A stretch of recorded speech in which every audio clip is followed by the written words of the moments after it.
Bueno, buenas tardes a todos y todas. Estamos en el último video de esta unidad de Derecho Administrativo. Vamos a avanzar en lo que es la unidad de contratos administrativos, la bolilla de contratos administrativos. La última unidad que vamos a ver en el programa, porque la de bienes de dominio público no llegamos por tiempos. La próxima clase ya va a ser el parcial, ¿sí? Al respecto, son nociones muy amplias de los contratos administrativos, así que no me voy a detener, así tampoco el video se hace muy largo, pero me gustaría que profundicemos un poquito en la idea del concepto de contrato administrativo en sí. Tienen colgados 3 fallos para leer sobre contratos administrativos, y lo que se debate en estos fallos, en Dulcamara, Simplas, YPF contra Corrientes y Pluspetrol contra ENRE, se debate el concepto de contrato administrativo. ¿Qué es un contrato administrativo y qué no? Bueno, a grandes rasgos podríamos decir que contrato administrativo sería todo aquel que celebra el Estado. Bien, ahora, deben cumplir con 3 requisitos generales. Primero, sujeto público, objeto público y derecho público. ¿Sí? Digamos que podríamos llamarlo público al cubo. Una de las partes tiene que ser el Estado. Ahí tenemos el sujeto público. Si no está el Estado, no es un contrato administrativo. El objeto del contrato es el fin público. Existe un interés público del Estado en que se complete algún fin de los que el mismo Estado persigue. ¿Sí? Esta idea de fin público igual es súper amplia, pero tengan en cuenta que debe surgir del contrato administrativo este objeto público. Y por último, el derecho público. El régimen legal que va a ser aplicable al contrato administrativo va a ser distinto. Va a tener cláusulas que son exorbitantes del derecho privado. Es un régimen diferente, está fuera de órbita. ¿Sí? No se asimila al régimen común porque va a tener cláusulas diferentes. Va a tener, y me estoy retomando, miren, de la última unidad me estoy yendo a la primera unidad de la materia en la que hablábamos del régimen exorbitante del Estado, con cuestiones como el ius variandi dentro de los contratos. Eso va a dar cuenta de un régimen exorbitante del derecho privado en el cual las partes no van a estar en un pie de igualdad casi siempre. Al respecto, una breve consideración. No está muy bueno decir que es un régimen exorbitante del derecho privado, sino que basta con decir que las cláusulas, se rigen por el derecho público. ¿Por qué no está bueno? Bueno, porque esto es así, se dice, y está bien aceptado doctrinariamente que es un régimen exorbitante del derecho privado, porque el derecho privado se codificó mucho antes que el derecho público. Entonces, cuando surge el derecho público, el derecho administrativo, que vino mucho después, con estas particularidades, estas cuestiones propias del derecho público, se empezó a decir que exorbitaba al derecho público porque era diferente, salía de la normalidad del derecho público. Apareció después, entonces como apareció después, por eso se compara. ¿Sí? Pero bueno, estas son las 3 principales cuestiones que debe cumplir todo contrato administrativo. Claramente, los contratos administrativos, para ser considerados como tales, tienen que cumplir con estos 3 requisitos.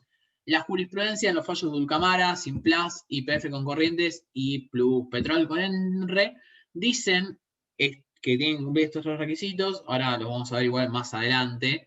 Pero es lo que termina dando lugar al decreto 1023 del 2001, que es la ley marco de contratos administrativos.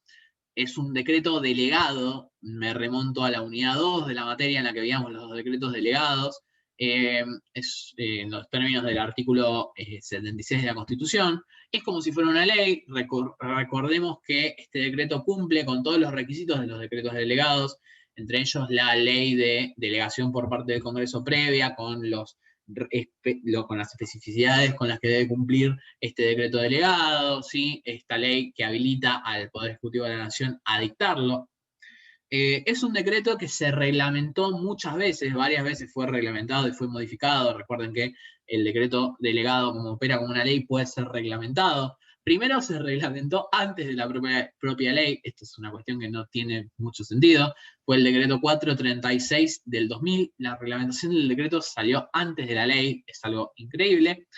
Esta reglamentación estuvo vigente hasta el dictado del decreto 893 del 2012, que se constituyó como una nueva reglamentación, y hoy en día la reglamentación actual es la que está dictada por el decreto 1030 del 2016, que es la que hoy en día se usa y es la que reglamenta el 1023 del 2001. Sé que son muchos números, pero lo tienen en la punta. También se toman algunas cuestiones del capítulo de contratos del Código Civil y Comercial. Hay algunos temas como la clasificación de los contratos civiles y comerciales que aplican a los contratos administrativos, que aplican.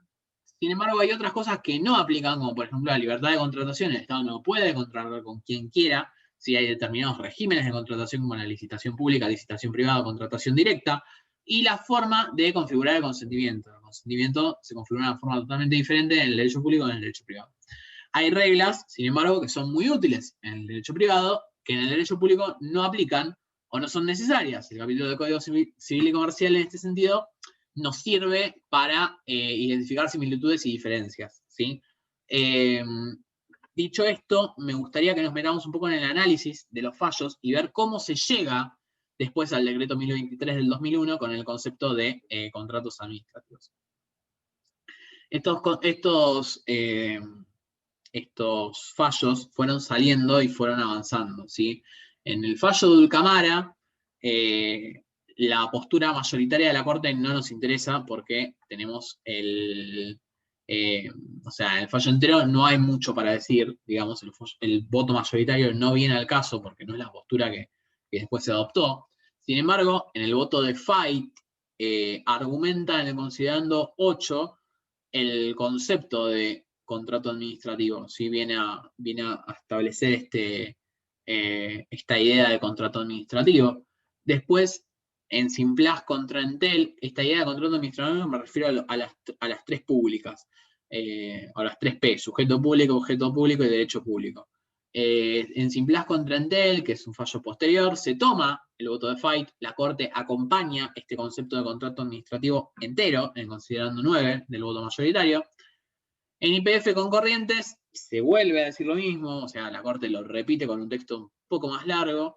Entonces, en estos tres fallos se marca la forma de entender los contratos administrativos que después va a tomar el decreto 1023 del 2001, porque fíjense que el decreto 1023 dice: toda contratación, en su artículo 1, toda contratación de la Administración Nacional se presumirá de índole administrativa, salvo que ella o sus antecedentes surja que está sometida a un régimen jurídico del derecho privado. O sea, que régimen del derecho público, Estado y presunción, ¿sí?, del objeto. Entonces, se marca en este sentido que si el sujeto es público y el objeto es público, es un contrato administrativo. Si tiene cuatro patas, ladra y mueve la cola, es un perro. Si es un sujeto público, objeto público y derecho público, es un contrato administrativo. No hay vueltas para esto. ¿Persigue un fin público? Claramente. Al respecto, no habría hoy en día contratos de derecho privado en la administración. El artículo 4 y el artículo 5 establece cuáles son los contratos comprendidos y los contratos excluidos del régimen de contratación de la Administración Nacional, que es el decreto 1023. Los excluidos en el artículo 5 no se rigen por el 1023, pero no significa por ello que sean contratos de derecho privado. Son contratos que van a estar regidos por otro régimen, perdón la redundancia, del derecho público. Por ejemplo, los contratos de obra pública, ¿sí? O las compras con caja chica, los que se celebren con estados extranjeros. Justo la obra pública en realidad se aplica a este régimen, pero hay una ley de obra pública que es complementaria. Eso es importante que lo tengan en cuenta. Además, queda más que claro que en el artículo 1 del 1023, que dice que toda la contratación de la administración pública se presumirá de índole administrativa, se toma lo de Dulcamara y Simplast. El artículo 2 toma también Dulcamara, ¿sí? Y también lo toma la Ley de Administración Financiera, que la vieron cuando vimos AGN, en su artículo 8A, que dice que los organismos que obligatoriamente están dentro del decreto 1023 del 2001, o sea, que incorpora al sujeto público dentro de la ley. Los artículos 4 y 5, que los estamos viendo, menciona a todos los contratos que están comprendidos, salvo el 5, que era lo que veníamos diciendo recién, que acá también entra esta idea de objeto público. Entonces, en conclusión, hay contratos que se rigen por el derecho privado de la administración, pero tienen que estar expresados en el derecho del contrato. Parece difícil pensarlo porque el 1023 involucra y abarca casi todos los contratos. Sin embargo, es más fácil pensarlo en los términos de, bueno, me voy a cernir a lo que dice el contrato. Si el contrato dice que se aplica el derecho público, es de derecho público, si no, perdón, si el contrato dice que se aplica el derecho privado, es de derecho privado, si no es de derecho público. ¿Sí? Por otro lado, el patito feo de estos 4 fallos es Pluspetrol con ENRE. Pluspetrol no demanda a ENRE, sino a Transener, esto no viene al caso. El ENRE regulaba una relación que era entre privados, no era el contratista en este caso, o el contratante. Al ser 2 sujetos privados, lo que dice la Corte, no hay contrato administrativo, no hay un sujeto público, sino que el ENRE cumple un rol de regulación. ¿Sí? Entonces, acá la Corte va por la negativa. ¿Qué está pasando? Bueno, me está diciendo lo contrario que en Dulcamara. ¿Se entiende? En Dulcamara y Simplast, la Corte dijo, bueno, si tiene 4 patas, mueve la cola y ladra, es un contrato administrativo. En Pluspetrol dice, como no mueve la cola, como no tiene 4 patas y como no ladra, no es un contrato administrativo. No tengo un sujeto público, no tengo un objeto público, no tengo derecho público, no es un contrato administrativo. ¿Sí? Así que bueno, después tengan en cuenta, obviamente, en el decreto 1023 las formas de realizar las contrataciones. El principio general es la licitación pública para todas las contrataciones administrativas. Obviamente hay excepciones, sí, hay un montón de excepciones, no es necesario que las sepan, pero sí tengan en cuenta esto. Después vamos a ver igualmente esta diferencia entre licitación pública y licitación privada. Tengan en cuenta que la licitación y el concurso son similares en la forma en la que se realizan, pero tienen por objeto diferentes cuestiones. La licitación pública es para aquellas cuestiones que tengan valor pecuniario, mientras que el concurso público se relaciona con, por ejemplo, personas, cargos, etcétera, dentro de la administración pública. Después no hay mucho más para que tengan en cuenta al respecto. Lean el manual de Balbín, que va a explicarlo quizás mucho mejor que yo. Muchas gracias si se quedaron escuchando hasta este momento. Mi garganta realmente se los agradece. Les mando un saludo a todos y nos vemos en otros videos. Hasta luego.